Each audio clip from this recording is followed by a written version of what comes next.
Welcome to Music as a Day Job. I'm your host, Sean, and Music as a Day Job is brought to you by the Concert app. The Concert app is an artist accelerator app that takes artists from opener to headliner to on tour and gives the fan the best experience in independent live music. And now, today, we're going to talk about music becoming an actual job. What are the parts that make it a job? And so people can start understanding the difference between, I guess you can say, hobby musicians and people that take music seriously at the level of being a form of income for themselves. And so, because I was kind of asked, like, what type of things should I pay attention to and start to learn about as I started to take music seriously. And I kind of just broke down a brief summary of the things that I tell artists to look at. The things you need to understand is what becomes your job outside of the actual being the musician. And I think a lot of artists get caught up because of the way the music industry is built. They believe all I have to do is be a musician. And that's because the industry takes over all the other jobs. And when the industry takes over all the other jobs, that makes it so that's pretty much why they take all the money is because they say, "Hey, I'm doing all these other jobs and you're only doing the music." And so see that's what makes artists believe, "Hey, I can just, make music and that's what I should get paid because I make music and I go perform it." And it doesn't really work that way because it's a business behind it and it's a lot of other things go into it.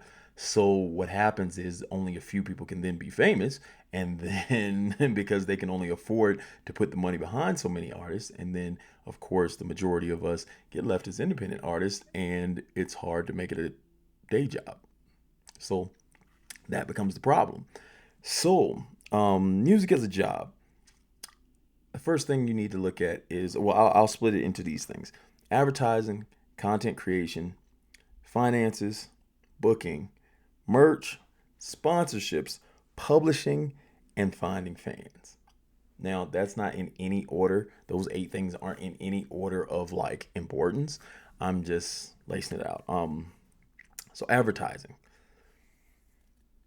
With this, you need to start learning things like what media platforms you're advertising on. What are your strong media platforms?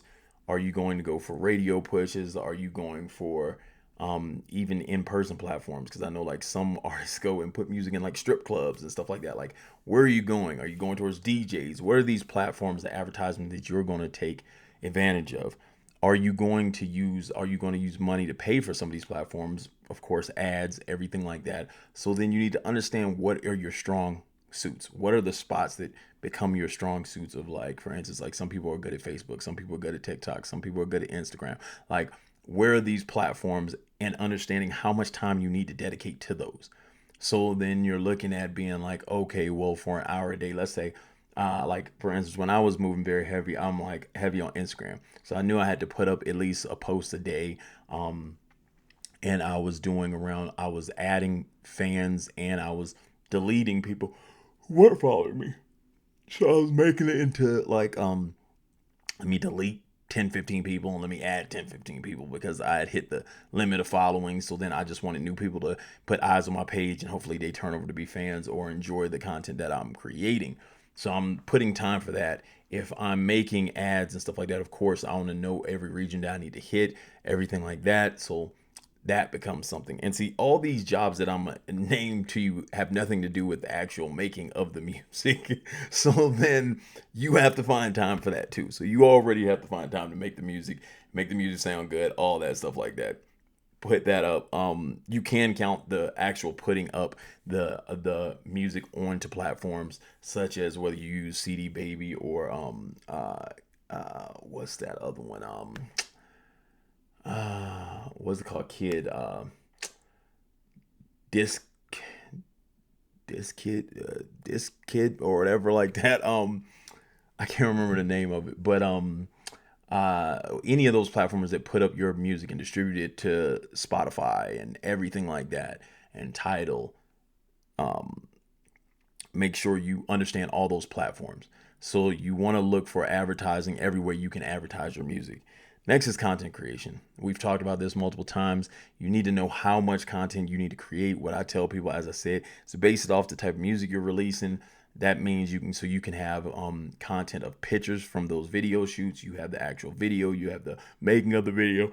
You talk about how the song was made. You can do the song in different ways, whether it's live or whether it's live or it sounds like a freestyle or whatever like that. Then other forms of content that can capture the crowd, which tells about your personality and who you are.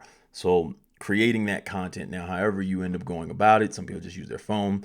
In my time, we were all buying DSLR cameras and stuff like that, so we had that type of content and phone content. Deciding that then becomes part of your job too. So finding that time to create that content that needs to be released.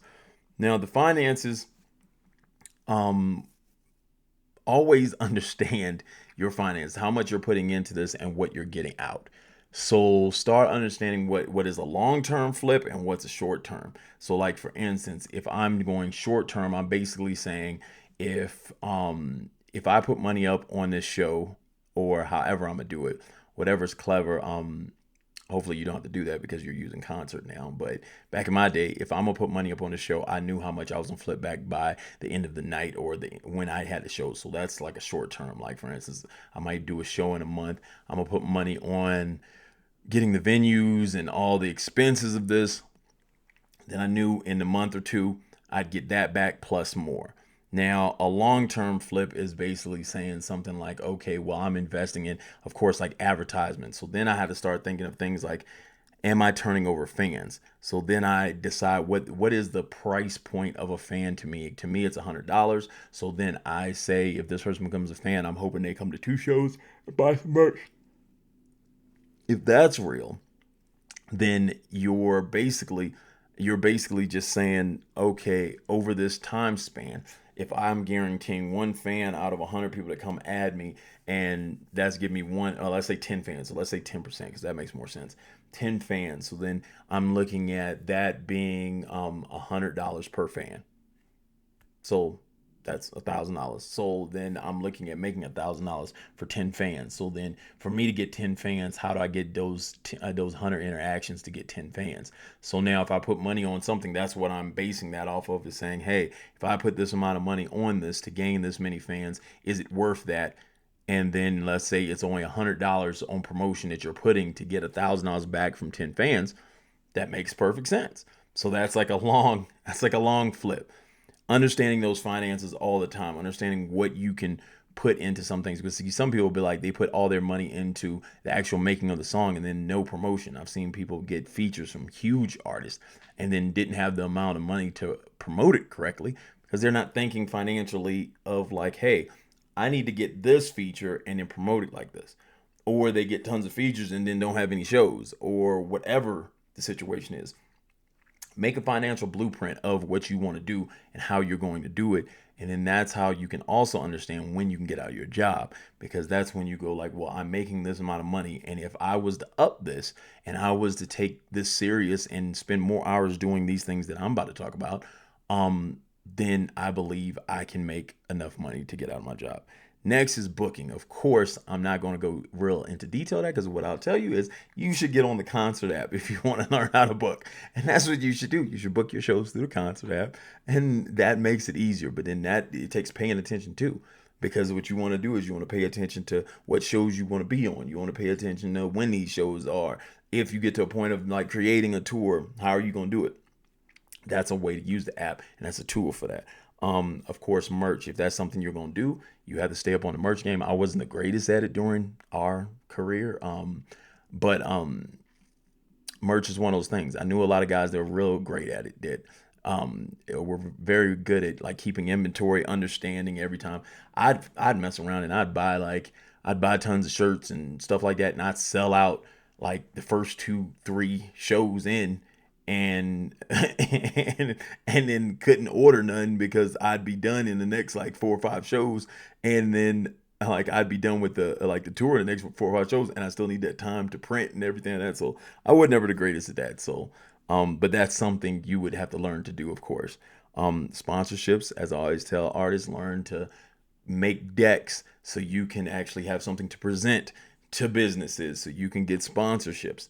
This is something that then takes time. Again, you need to learn to be like, hey, this is what I'm giving to help benefit the business that I'm asking for money or whatever I'm asking for. I need to know how to state that and say what those are. Show them the impressions that you're getting live in the building, and show the impressions you're getting on the platforms that you're using for advertising. And that makes it easy for them to see something that they may be able to benefit from from reaching out to your audience. Publishing. Publishing is something that you need to really get into. Of course, there's tons of different publishing deals, so you don't want to get messed over. My situation is an odd situation. Like, I just basically sync my music, and I still own all parts of my music, but I allow them to sync it so they take a percentage. And so that's cool, to me. Understand all that so then you can start deciding what you want to do with that. How you want to work those deals or whatever like that, if that's something you want to even like get involved in. And then the last one, which I feel personally is the most important of all, is finding fans. That's where the majority of your day should end up being, and how you're going to find fans, which we've talked about finding fans in other episodes. But I just want to make that clear again, is that's the main piece of this, is finding fans, because all these other things can kind of line up for you. Like the sponsorships can kind of line up for you if you're popping. The publishing will line up for you if you're popping. Um, uh, you still would have to do the content creation and everything like that. The merch will probably sell more because you're popping. So definitely finding fans, spending that day to be like, hey, how many people do I need to come in contact with for me to turn over 10 fans? How many people do I need to come in contact with for me to turn over 100 fans? How can I sell 10 tickets? How can I sell 15 tickets? How can I sell 30 tickets, 50 tickets, 100 tickets? That then becomes your day job right there. So then this becomes your day job, and this is outside of music. So I wanted to share that with everyone, because I think a lot of artists take it as in, all I have to do is make songs. You know what I'm saying? And look cool in the video. And if you're going to be an independent artist, that's the furthest from the truth, because that's kind of like the cherry on top, is that you get to make music, and that's the fun part, because that's what you love to do. So the job then becomes these 8 things that you're doing consistently every day. So when you do switch out your job, yes, there is another 8-hour job to do outside of making music. So definitely look into all those different things and see what you can be, what you can add to your daily right now. If you are working a job currently, just add in 1 or 2, and then just start gauging it from there. And then as you start doing more, you just start adding more, and then finding the time for more. So once again, this has been Music as a Day Job. I'm your host, Sean. This is brought to you by the Concert app. Of course, same spiel I'm going to tell you. Make sure you and make sure you comment, subscribe. Like, comment, and subscribe. Make sure you subscribe. We want to get all this information out to every artist in the world, so they have the chance to learn how to turn music into a day job. And of course, the Concert app is now in a bunch of different states right now. So if you're in those states, of course, places like Utah, Michigan, Nevada, Arizona, soon to Colorado, soon to be California and Texas. If you're in those spots, start looking out for shows, because they're going to start coming, and or Q2 conferences, which means I'll come out there and we'll talk more about this music as a day job. We'll also start talking about how to use the app so we can start getting shows popping. Both, if it's not in your city or your state, make sure you start telling everyone to get on the app. Get on the app, because the more people we have, the more demand. That means the quicker we can actually get out to these places.